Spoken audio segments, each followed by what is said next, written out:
ina bone bawɗo ina bone kadi bawaɗo holyo. Assalamu alaikum mon yeɓiyankoɓe Winder TV min calmini on kala e kuuɓal min ñagani mon Allah moƴƴere en garti ɗo hande émission meɗen Wulango Jamma accittake e goto ina waɗano on ɗum Dieynaba Samba Dado Sala Dieyni debbo mo Seeno Bousoɓe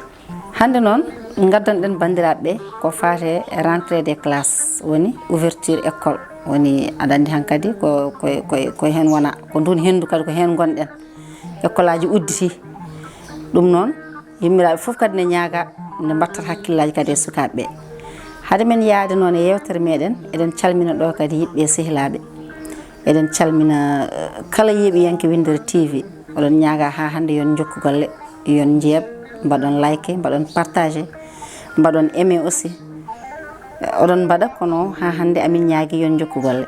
saabu ko Winder TV wona minen ko onon so ɗum ɓenni mbaɗa salmina toute ma famille am fof mbaɗa salmina ɗum mo limti jooma mbaɗa salmina ɗo kadi machallah dendiraɓe wadɓe fayida hono mawnam Fam Bal depuis Canada mi salmini mi jorimama mi ñaganmama Allah moƴƴere mi salminima grande sœur Nenne Thiam mi salminima mi jorimama Seydi Thiam mi ñaganmama Allah moƴƴere mi salmini Fama Thiam aussi e madame Ndoy mi salmini mi jorimama mi salmini Coumba Mignam Coumba Soudou mi salmini galle o fof dendagal famille am dal mo nanani hen indu mum fof yo andu ko kañum gadorimi mo limti jooma so ɗum ɓenni mi salmini moƴƴe ay jawli salminima mi jorimama Seydi Diallo mi ñaganmama Allah moƴƴere eyyi ha hande no mbinomi ni eɗen garta e yewtere meɗen hande ko rentrée des classes gaddumi on gandi école aji ɗi so udditi ndeysan gonga ni yummiraɓe ne tampa kono sukaɓeɓe kadi ɓurata tampude kono ha hande ko ballodiral yummiraɓe yo ballo sukaɓeɓe sa fini kebla ɓiye pewna ɗum ha feewa ƴewna ɗum comci laaɓɗi machallah ɓorna ɗum so aɗa wawi nanga jungo muɗum so tamani rokkuma nawa ɗum ha yetto école sa wawa kam tawa aɗa jogui mo kulɗa e nder galle he mo ganduɗa on en wawi hedde nawde cukalel ngel saabu yimɓe fof ne gandi hande jamanuji belani donc ɓuura yidde kam ko yo cukalel ngel nawe ha yetto so jippoygol mum yonti kadi aussi addoye normalement ko noon foti wonirde par ce que hande hunde nde fof hankadi koko bujiti hade nder noon ɓinguel ngel yo toppite sa fini ɓuftuɓe ha ɓandu mum laaɓa eyyi saɗa jogui ko tottuɗa ɗum kaccitari totta ɗum sa ala kam aɗa wawi kadi aussi fewjande ɗum no haccitori saabu cukalel kam kañum ko mawɗo wawi ko cukalel wawa ɗum sa walli ɗum no haccitori ɓorni ɗum comci mum laaɓi jaggue junggo mum nawa ɗum école sa yeehi ha école kadi aussi wat feere kadi jindira e monsieur mum haade men yettoya toon foof eɗen gandi ne waɗi yummiraɓe nanɗo hennen so kañumen goƴaka finde ne balla sukaɓe kañumen ko cukalel nene hoto sakam woni wima nanɗa fawi nene hoto wuttam woni wima nanɗa kañum to leele leeso ɗo ummata ko ɗon te aɗa ɗum ɗon cukalel ene foti yaade subaka ne janggoya ene foti yadde hakkille deƴƴo ene foti yadde e tranquillité so yeehi ko jangguinte ko naata e hoore muɗum kono woni yummiraɓe nanɗo henne mbaɗo hen no denɗam Nenne Thiam foof ma Allah faabo kañum janggoygel cukalel umminta ɗum law te ɗum fotani wonde an sa fini an yummiraɗo o wallu ɓiye no yaari école ɓorna ɗum comci mum laaɓɗi nawa ɗum jagga e junggo mum ha yetto école totta ɗum monsieur mumen kadi so ɗum ɓenni kalna monsieur o cukalel ngel hol situation mum dal par exemple cukalel ngel ne wawi taw wonde asthme walla taw wonde sinusite suusa joɗade to wuuli mbiya aha monsieur min de ɓiyam o jinmi ko kala ndeɗa joƴƴinanmo e classe hettinmo banggue hendu to fallantere woni tawa omo foofa hendu ndu par ce que komo wonde asthme walla wonde sinusite aɗa andi monsieur noon sa haalnani ɗum ko ɓiye wonde monsieur wawa andude ko ɓiye wonde ko an arata mbiya monsieur ɓiyam de ne wonde kadia o aɗa andi so tawi wonde a haalnani monsieur o joni ari jaggui cukalel ngel waɗi ɗum caggal walla henni ɗum to ganduɗa ala hendu janggo e jaam rafi mum irtima aɗa andi ɗum ɗon ko an woni fautif o wona monsieur o par ce que monsieur kam kañum andana élève haydara andi tan kam ko so fini ne naata e classe ne jangguina élève aji ko ɗum andi ko ɓiyo wondi ko an wawi arde kalna ɗum monsieur o ɗum ɗon ko goo e neɗɗo mo ganduɗa yummiraɗo fotani humpodirde e monsieur jangguino ɓiyum te kadi so ɗum ɓenni sen gaddi sukaɓeɓe ko ardi foof ƴetten numéro ji téléphone monsieur ji ɗi so tawi wonde yaadu ñande fof wawa wonde kam tawa en kumpodirta e mumen téléphone tawa kañum e hoore mum so woodi ko yiye ɓiye changement ene wawi noddudem par ce que jomum ne wawi yide ɓiye changement tawa ala holno waɗirtuma contacté so tawi ne jogui numéro ma so tawi yi ɓiye ne change ma nodde ɓiye noon ne wawi changirde e gueɗel gotel ne wawi arde hakkille mum wasa natta wonde e jangde he walla so ari waɗa absenté tawa wonko wone hoore muɗum en jii probléme aji galleji no goodi yaaha ha même sukaɓeɓe yummay baba ma wonno guurdi cukalel ngel so watti yaade école ne jooɗo kañum goto ɗum watta arde hakkille mum ko ɗum waɗete wiyede ni normalement yummiraɓe babiraɓe kala ken mbawi wadde yo kumpin sukaɓeɓe surtout sa jogui sukaɓe janggoɓe par ce que cukalel jangde mum yaadi koye tranquillité so naati classe moƴƴe mum ko tawa hakkille mum ne deeƴi ɗum noon koto galle to musidɗi kam mbawi tan ko nder classe so gaari jangguede mais ko woni ga ko kadi ko enen mbaɗata ɗum donc ɗum ɗon kadi ko goho ɗiɗoɓel ngel saaha foof a yahat ƴewtoyɗa jangde ɓiye to yarata kono wona ñande tan école uddirde a jaggue junggo ɓiye addi ɗum a wayri kadi ha école udda ala wona noon enen yummiraɓe noon kaldat par ce que enen Allah fawi ɗum babiraɓe ko hoɓɓe galle so pini dawi daddoyi nde gartata nde mbawa kadi wiide ne toppito jangdeji sukaɓe donc ko enen tan mbawi yaade école aji sukaɓeɓe eɗen ƴewto gueɗe mabɓe saaha foof gara mbiya aha monsieur min de addin ko ɓinguelam ngel est ce que ko jangguinte ko ene hakkille makko nani hen walla e classe est ce que mo tinni walla ko way noon walla ko way noon ɗum ɗon foof ko an arata ƴewtoɗa donc ɗum ɗon kadi ina jeeya eko ganduɗa ko yummiraɗo ne foti daranade ɗon ɓiyum so ɓiye ummima école arti aussi tawma hen saaha yimɓe gotto woni yummiraɓe nanɗo hen so gottima tan ko ma ɗano ɓinguel ngel so arti école ara findinma nene min mbaɗi kadia mbiya woppanmi ɗano ya heɓoy to walla ya ɗumine to wona noon ɓinguel ma so arti école ko ardi foof deeñu hakkille muɗum so hakkille mum deeƴi namdoɗa ɗum aha i hande holko mbaɗɗon école walla hande holko monsieur mon ɗumini on walla hande holko jangguɗon so tawi aɗa yiye bindi tottuma kaye mum ƴeewa no windiri so feeyi walla so ɗuminani kam tawata ko wasata e mawniraɓe muɗum gonɗo ɗon mbawa toppirnadama ko fate ɗum ɗon kadi koye gueɗe kadi ɗe ganduɗa yummiraɓe ne poti daranade sukaɓe mumen donc ko ñagotomi yummiraɓe ko tan ko yo mbattu hakkillaji men e sukaɓeɓe kadi cukalel sa arani vers mum aɗa haalda e mum wona gueɗe kañum jogata ko ɗum ɗo haalandema te ɓiye kadi saɗa fooɗa ɗum e ma a suuɗata ɗum tan kala ko wawi kewde ma haalane te kadi ko guila e joni puɗɗotoɗa fodde ɓiye ma guila ɗo famɗi ɗo eɗen mbiya tan yummiraɓeɓe école udditi yo toppir sukaɓeɓe mballa ɗumen no janggiri mballa ɗumen hakkillaji men no deeƴiri kadi ñagoɗen tawede nafoore mabɓe saabu enen en gala so wona kamɓe eyyi nane mi haalino ko fate so tawi jomum ne jogui probléme guite dañde lone wona moon fo ɗum weeɓi jamanuji mbaylima so tawi wonde a addi ɓiye ene jogui probléme vision kalna monsieur o mbiya aha min de ɓinguelam nguel ene jogui probléme vision woto naw ɗum caggal toujours joƴƴin ɗum yeeso tawane ɓallo tableau o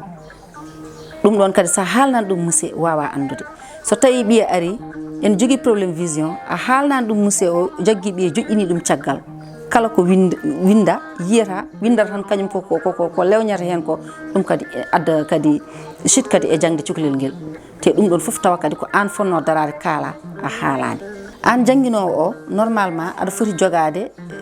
vision toujours e élevage ma so tawi wonde goto foof hen aɗa foti wadde ɗum observé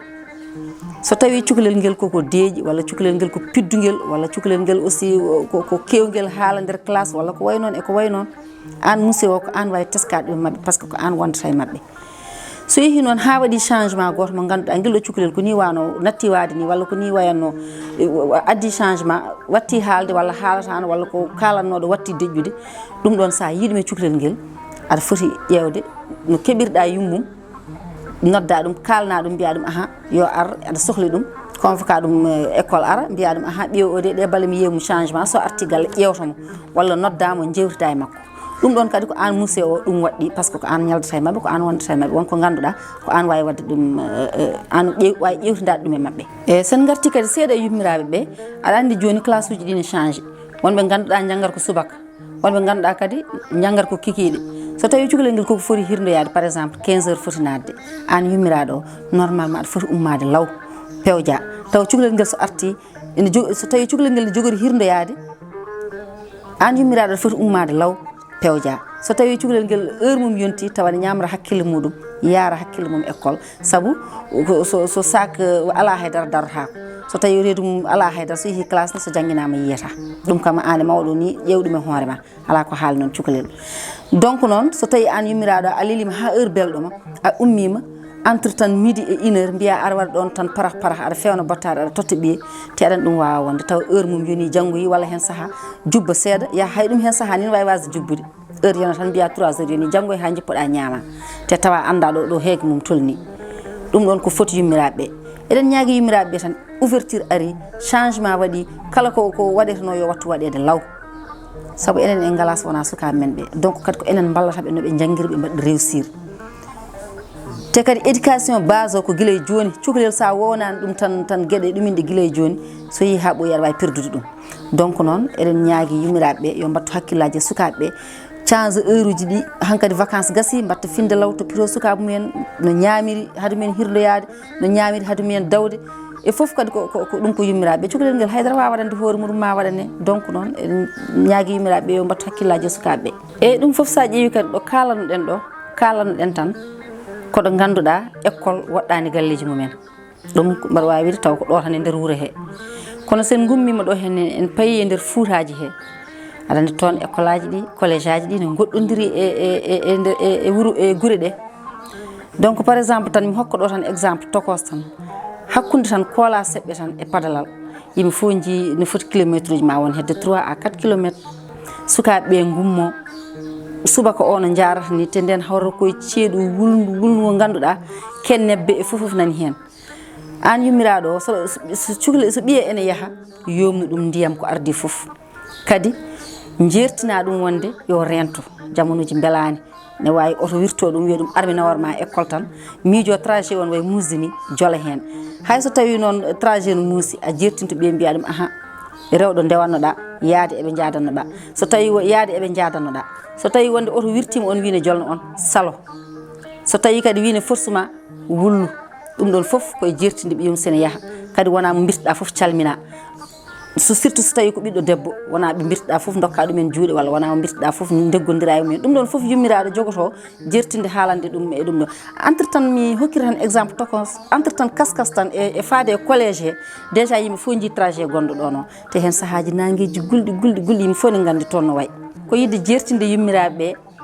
ko faate so sukaɓeɓe ne jaaha yooɓe jomnu ɗumen guila e ndiyam ha e haalaluji ha e rentinde ɗumen wone gueɗe kadi aɗa yiiye cukalel ummo e ngoɗo wuuro nawe e ngoye wuuro taw wuuro mumen ala collége walla ala lycée cukalel ngel heeɓi ɗon ene foti janggoyde wuuro wongo an yummiraɗo yomnu ɓiye so yeehi yo muñ kadi no tawri yimɓe galle ɓe ni yo wonir noon surtout ko fati toon e ñamele so tawi an ɓiye wowno ñamde ga koko weeli walla wowno ñamde ga ko woni gueɗe so yeehi toon taw ɓen situation men yarani noon koto hollir ɗum yo so yettima yo maho no ɓen mahori ni yo ƴettu jikkuji ɓeɗon wonde e mumen wondira e men suuɓe Allah anda kadi aussi ko garɗo janggude wonani ɗon tan à jamais wasa tan miijade ko dañatno galle men ko natti dañde ɗo ene waɗa wone gueɗe ɗum ko an yummiraɗo yomnata ɗum ɓiye an kadi mo tawi ɗo no an mo cukalel ngel tawi ɗo no kadi udditana cukalel ngel muñana ɗum saabu haala pulaar mbiyata ɓiɗɗo ko Allah tan andi naftortoɗo cukalel ngel janggo e jaam so woodi ko woni walla so woodi ndeysan mo situation mum changeri haala parcours mum ha haala galle ɗo wonno tawa an aɗa jogino ɗum joggal moƴƴal yew tan ɗon no wayi welde e yo noon so tawi noon joguinoɗa ɗum ko joggal gongal hayso haali a yiyata hen hoore ma donc e ɗum ɗon foof kadi ko yummiraɓe kalde tan saabu ko yummiraɓe goppete ko yummiraɓe tawoyte donc eɗen ñaagui jinnaɓe ɓe yo mbattu hakkillaji e sukaɓeɓe kadi ɓiɗɗo mo hayma jibinani yo wat wonde ko an jibini saabu ɓiɓɓe fof ko yummiraɓe jibini ɗumen e kadi an cukalel ngel aɗa ñaaga sa ummima wuuro moon a are wuuro wongo ɗo garɗa ɗo mo tawɗa ɗo no jaggu ɗum ko yumma ɓe tawɗa ɗon ɓe nanggu ɗumen ko hoore ma kadi so liggey yonti e galle ñanda janggoyani sa yi ko foti liggede sukaɓe galle ne mbaɗa hunde nannu hen juuɗe ma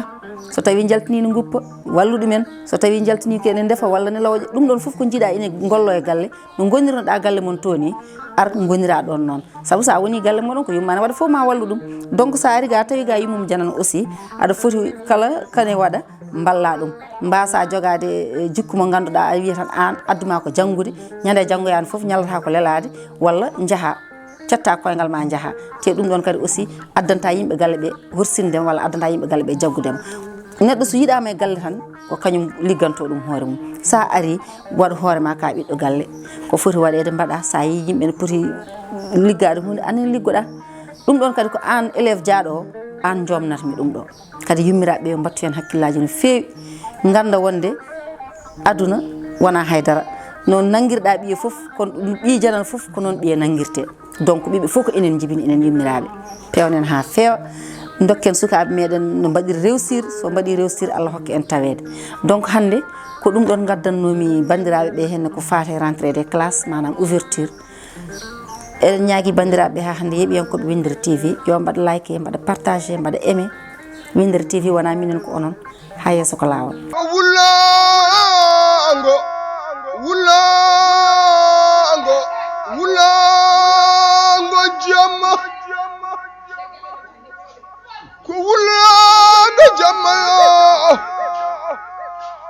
ina bone bawɗo ina bone kadi bawaɗo holyo